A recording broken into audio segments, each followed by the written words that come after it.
Truther, what do you think? Man, I have a lot of thoughts on this.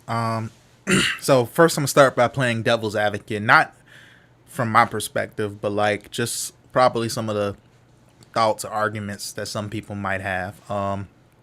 So let's see. The first thing that comes to mind is some people may argue against reparations because they believe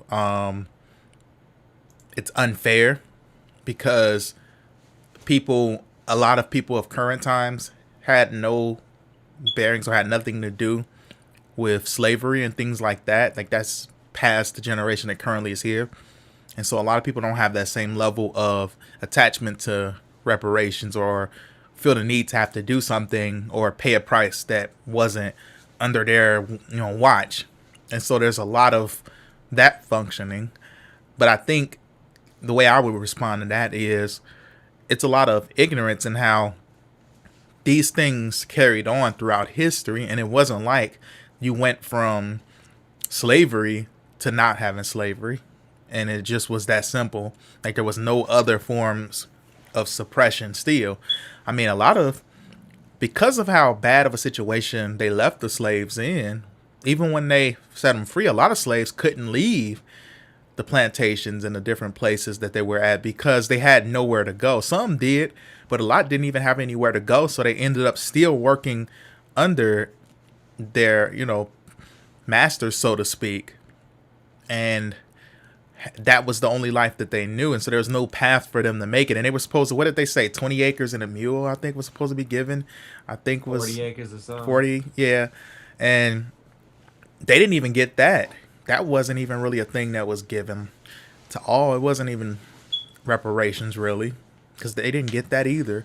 And if they did get it, in a lot of cases, there was a lot of sabotaging where you had land destroyed. You had different hate groups that were allowed to just come in and destroy stuff. And so, I guess the point that I'm getting at is the whole argument that, well, my generation has nothing to do. We didn't enslave blacks, so why should we have to pay the price for it? They should have had to pay it then if there was going to be a price paid. It's too late for that. So I disagree with that because I think it just racism has continued and that racism has changed.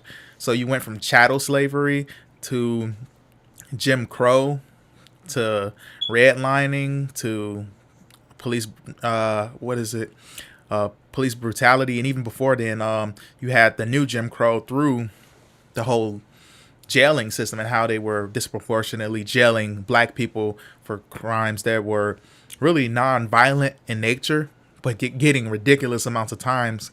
And there was, like you said, the word disparity. There was a disparity between blacks and white. So when we look at it through the different framework of how racism has caused, has deprived our communities and has created a lot of the circumstances in which we see. So we talk about like the crime, we talk about the drugs, we talk about, just the immoral nature of a lot of black communities and black areas, or areas we call the black community, but they're not black owned. So they're not really black communities, but the places where a lot of black people live, we see a lot of the crime and the violence and sexual immorality, all of these different things, mainly because of the sabotaging of them. They weren't really geared up ever for success. And whenever they did thrive, whenever there was a thriving area, Tulsa, Oklahoma, where you had Black Wall Street, it was sabotaged. So we have enough cases for why reparations should happen. But I think the issue for a lot of people is who's going to be the one to actually pull the trigger. This past election cycle was the first that at least that I could recall or was aware of, where we had a candidate. It was in a Democratic Party actually running their campaign, and one of their central topics was on giving reparations. Now, I think her name was Marianne Williamson. She wasn't a serious candidate. Nobody took her serious. She didn't even come close to even gaining much traction off of it. But that was the first time we actually had it. And there have been, I think, symbolic gestures as far as like them putting legislation. It's the funniest thing. You see what blacks have went through, and you know that they've been stripped from their land. They were, people stealing men stealing men and women. And you know that they've been deprived. You know the racism is functioning. There's an admission of the FBI and CIA doing all of this stuff to black communities and black leaders within those communities and things, and all this sabotaging. And yet the best that they can do up to this point is put a bill out for consideration.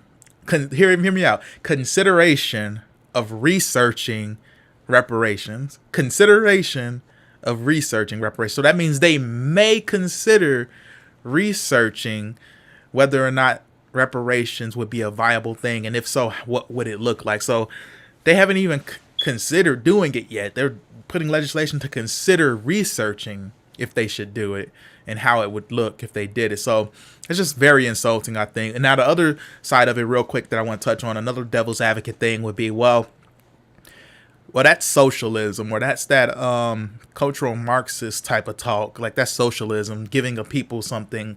Like, we don't want to give people just the money and stuff like that. It wouldn't be fair. It wouldn't be what actually helps them. You can give them the money. And you brought up this, I think, too, Tom, in this video, and then also in previous conversation we had, where like if you give black people the money, they'll just waste it away because there are deeper issues. And that could be very well true, that there are some deeper issues. And I'm okay with it not being like, I want to direct, if I'm going to get it, I want it to be a money aspect to it, but it doesn't just have to be money. But definitely it should be a money side to it. And I don't want it all up front. You can give it to me over the course of however many years. You can give me a monthly check, a yearly check, however you want to distribute it. I just want my check for it. And so so I guess for me, it's simple answer is yes, but like there's a lot of, I guess, hula hoops you have to jump through because people have made it a much more complex issue than it needs to. And then now, and I guess the bigger thing is, I just don't think, given how much black Americans spend, you would think that they would be open to doing this, because if we get this money, it's going to boost the economy. We spend more money on, especially on a lot of the goods and a lot of areas that are falling apart, especially during this pandemic and falling apart. We spend so much money on some of this junk. You would think that there would be a thought to give the money, because in a lot of cases, we're probably just going to give it right back anyway. Some people will. I won't. I'm going to use that and invest it into different things and find, opportunities to build community and to build in ministry. But a lot of people are just going to give it back anyway. So it's not like it's still going to be used to benefit the economy one way or another. And I feel like when blacks benefit, when blacks have input in the economy, as far as whether they're having businesses or whether they're spending money on goods and different things, everybody wins. And so I just think that's an aspect that is neglected in it. But I have another thought too I want to throw out there, but I'm going to pass it to you and get your thoughts on some of those things I shared. Yeah, yeah, and that's another. Yeah, and I get it. You look at the numbers. Blacks do spend innumerable amounts on products from white-owned businesses, and we pour a lot of money, but right back into it. But that's why I try to clarify with Black Christians, because Black Christians are, more of good stewards who are going to take care, invest in ministries, invest in, and to your point, you mentioned not just in money. I wouldn't mind land. I wouldn't mind education, although I'm already educated. I wouldn't mind my kids being educated. Like, I wouldn't mind, land or building something. 40 acres in a mule. I mean, come on, like, I wouldn't mind that. I wouldn't mind just 40 acres right now, and a Didn't little even get stipend that. check or something. I don't know. Right. So, for me, once again, it's not coming out. A lot of people like to look at the tax dollars. Guess what? You'd be surprised how money is allocated. You'd be surprised how our government puts money into so many different things, and you just don't even know the half. I don't even know the half of where all the money is being spent from our government. So, I mean, we were able to all just receive $600 in a stimulus check, right? And prior to that, we got, what was it, like 1,200 or so, something like that. So, Yep. I mean, there's money that could be spent. There's money that we can be given, and so I don't see the big issue in it. People bring up the idea of it taking from the working class. Guess what? The working class, this country is just, look, that's it's not as bad as many think. The working class, I mean, some studies that I looked into maybe like 5 years ago said that the people, the 1% of the people, I think the average salary for the 1% of people was over. What did Dave Ramsey say? I was just watching it. I think he said, was it 30 or $60,000? I think it was like $60,000. And you would be considered the 1% if you made an average salary of over 60,000. I mean, Mm. that's a common thing. Like all the people I talk to, they make over 60,000. They make, as far as like my circle of people, family, people of that nature, I would say that the people the closest to me make over 60,000, especially family household income, well over 60,000. So I think when we get to talking those types of numbers, and then we think about middle class, and then we think about the poor in this country as compared to others, it's not that big of a deal. Money is allocated in such ways to where we've got a lot of it. Our military receives the most money out of any country in this world. So it's just a lot of money just being spent, and I just don't see the big deal. It's not your money; it's the government's money, and as you can see, we can produce it and push it out just as we want, in any way we want. And so I think, the smarter people out there that have actually built plans, if we could all take a look at it, if we could all just pray on it, if we could all just have a discerning spirit in knowing that, look, it's for the black brothers and sisters.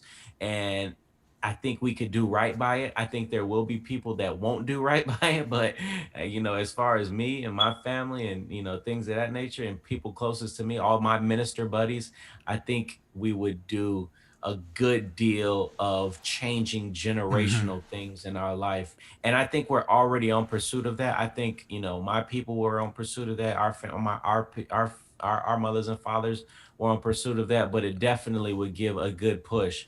Like I mentioned, in 1860, blacks helped generate $3 billion from free labor on Billion. um, labor, physical bodies of African American people. So that's a lot of money, and for me, I just don't see the big deal. A lot of people say, well, like to your point, Bradley or Truther, you talk about how it wasn't me that enslaved you. Well, guess what? That house that you received, that was from it. That inheritance that you received, that a lot. I heard of this thing called allowance recently, right? Growing up, I realized a lot of people, that as I grew older, I understood that some people got allowances growing up. Well, that allowance you received, guess where it came from? You know what I mean? So there are trickling effects. There are trickling effects. There is a disparity that while you may not see it, you haven't. It's all the stats I've given you. Those are things that are still common to today, and it's not that big of a deal for me. I just don't see the big deal, and you'd be surprised Hmm. where my political ideologies are and what I think. But as far as reparations, I just don't see the big deal. Yeah. Some people would argue giving reparations would not be equal opportunity. It'd be trying to give people equal outcomes. So it's like, okay, because black people, regardless of the reasons, because some people differ in what they view the reasons as to why black people aren't doing well, why there's so much crime, so on and so forth. Now they just blame the Democrats. Now they gave up on just blaming black people. Now they just blame Democrat Democrat ran cities and Democratic mayors and stuff. That's the new blame. But I think that was just because we were in an election cycle. They'll get back to blaming black people. But I think a lot of it is a view that, like, oh, I'm cool with black people having equal opportunities, not equal outcomes. Like, I'm perfectly fine with black people having the opportunity to make money like all these others have done. And so we need to focus more on equal opportunity than just saying, oh, well, let's just start off every black family by giving them 100,000, every you know, black American $100,000 each to start off with as reparations. I think a lot of people look at that as giving an equal outcome versus giving equal opportunity where they can have an opportunity to get the outcomes of it. And so I think a lot of people focus more on the opportunity and they don't want to skip ahead to that. And I think this is one of the unique situations where I would be for the equal outcome as far as the money is concerned, because I do think it's the result of equal not having equal opportunity for so long created such disparity in the systems that we have in this country. As far as these capitalistic mixed systems that we have, it's very hard. It's very hard to start from the bottom, but many people do it. Most millionaires and billionaires are first generation. They're not like, it's not like what you would think. Like, even though I do agree with you when you talk about like the wealth that was built in this country, it still was built from first generation. So a lot of these people were immigrants, and they may be white, but they're immigrants still. So there were people that created an opportunity that was disproportionately given to white people, but these people did come into this country and took advantage of it versus them stealing it. So a lot of these people, so one would argue, should they be punished for coming to a situation that was better for them, even though it has some sketchy history? And I say, no, I don't think they should be punished. I think the government shouldn't put the burden on them in their taxes. Taxes shouldn't be increased for this to happen. I don't think anything of that nature should go down. All I think is black people should get reparations. What that looks like, what the amount is, I just threw a random number out there that would work for me at least.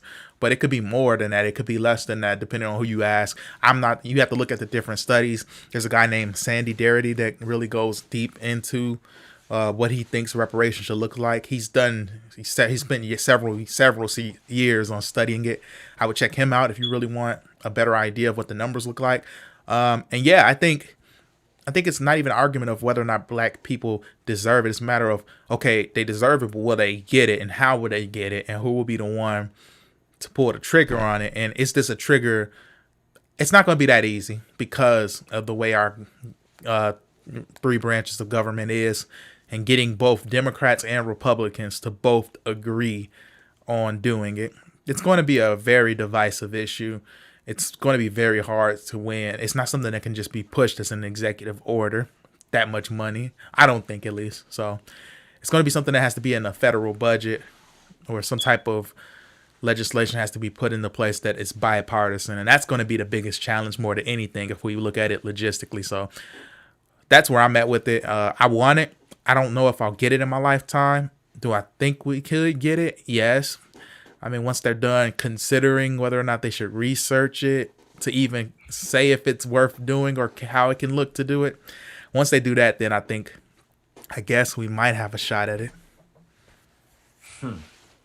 Yeah, and I'll leave you with this before we jump into our next topic.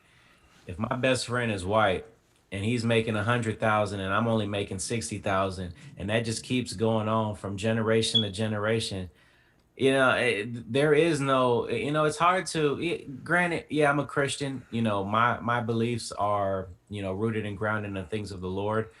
We will find common interest, but when we aren't making the same, after a while it's gonna be like, I can't go to those restaurants with you, brother. You know what I mean? Like, I can't go to those shopping stores with you, brother. Eventually it's gonna in other Mm-hmm. words, to make a long story short, it's going to continue to make us separate. It's going to continue to, isolate one group from the other, because commonalities just aren't there and inequalities are there. And so I'll leave you with that. And so, I would just challenge us all to, you know, and I want to see you all's comments. That's the big thing. I know a lot of people disagree with me and are maybe surprised in my thought process, but and in truth, this thought process as well. And so I want to check you all out in the comments and see what you all think. Yes, So sir. share your ideas in there.